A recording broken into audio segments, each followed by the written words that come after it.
Hello followers, today I'm doing something a little different. I am going to install this GFS X Trem on my Harley Benton Jazzmaster.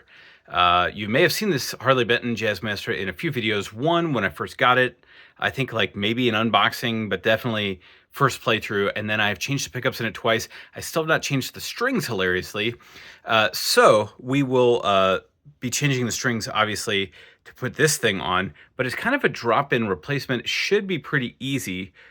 So let me show you what I'm going to do here, and I'm going to try to show you in real time how quick and easy this change is. Hopefully it is, in fact, quick and easy. Okay, so I've positioned it. Hopefully I have not moved it accidentally and I'm wasting all of this time, but first I'm going to just cut the strings.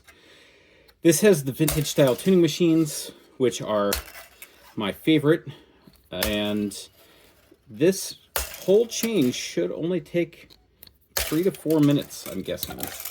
So we'll just remove that old one, set that aside. Then we unscrew these, since the X Trem comes with its own.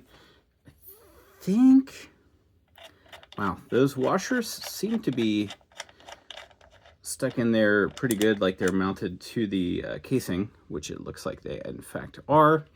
Which will be interesting because the X Trem comes with its own that it suggests you put down. And, you know, then it's got this one to protect the adhesion there once the system is in place. It also comes with 2 different screw sizes. So you can figure out if you got an import or not.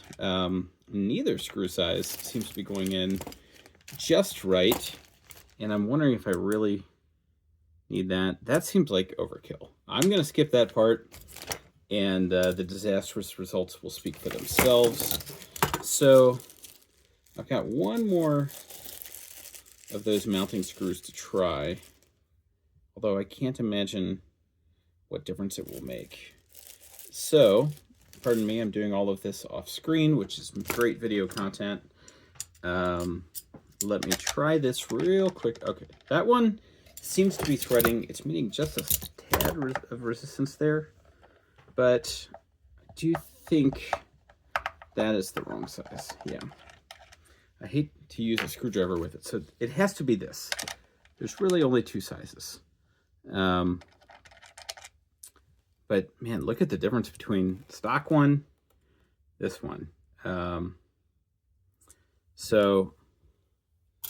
Okay, so what we do is we set this bad boy down here, and it does not damage the body, allegedly, unless you do it wrong, and then I'm sure anything can damage the body if you're dumb enough. You know what?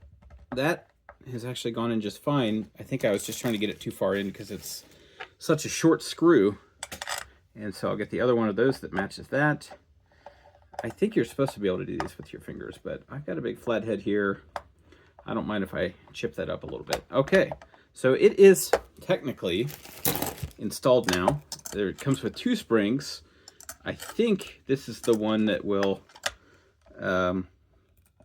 give it the most wiggly action. And then what's cool about this, I mean, aside from the whole thing is cool, and this is going to be adding a trem system to a guitar that would otherwise not have it because it doesn't have the classic Jazzmaster tremolo, is that unlike a Bigsby, you don't have to do a weird wraparound. The strings just go right in through the back here. And then, I say right in through the back, there we go. Had to lift that up just a little bit to get it through. I'll go ahead and get them all like that before I start stringing it up, just so I can do all of that phase at once. These are D'Addario 10s. I'm pretty sure just from playing it that this guitar came with 9s. So may require some slight adjustment on the bridge, but since this is replacing the like tailpiece, not the saddle piece, this itself should not affect the action. All the setup should still be at the standard saddle location or at the nut. But I gotta say, I'm very impressed with the action of this Harley Benton, you know, straight out of the shop. I know people complained about them and the fretwork and yada yada, but I've had a very positive experience with this thing and with those tone hatch pickups in it. I've kept the Union 2.5s in it, which you can see that video. I'll link to that in the description if I remember. If not, please leave a comment and I will be happy to link to it in the comments. So once all that is done, we simply feed this guy under here, while trying not to scratch the paint with the tip of the string or, you know, lacerate myself, as has happened many times in the lifetime of every guitar. So that will go under, then over, and then I forgot to remove all the heads of the strings when I cut them. So get those guys out of the way. Man, I wish I had set up 2 cameras, but then how would this not feel like an enormous chore when I'm already trying to do this as quick as humanly possible? So I need my string trimmer. There it is. I don't know if you're familiar with these vintage tuning machines, but a good rule of thumb is to go 2 string winder pegs past it, cut it, which is, you know, functionally about 1 inch of lead. Then you stick it down in the tuning machine itself, then bend it a little bit, hold it in place, and start winding, which is what I'm doing now.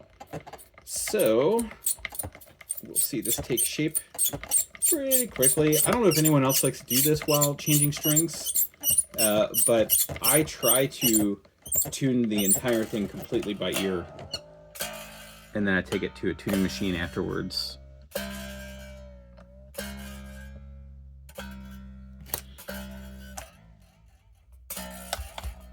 Well, that seems to work. So the X Trem is doing its job. Now I just need to do my job and finish stringing it up, which I will probably put a time lapse on, and then I will jump over to my other camera setup and show you how this thing plays and sounds afterwards. Should be very exciting. I think that little bead can move. Not sure what the strategy is on those. I assume you just want as straight of a line as possible, because I can't imagine anything else in the world making sense.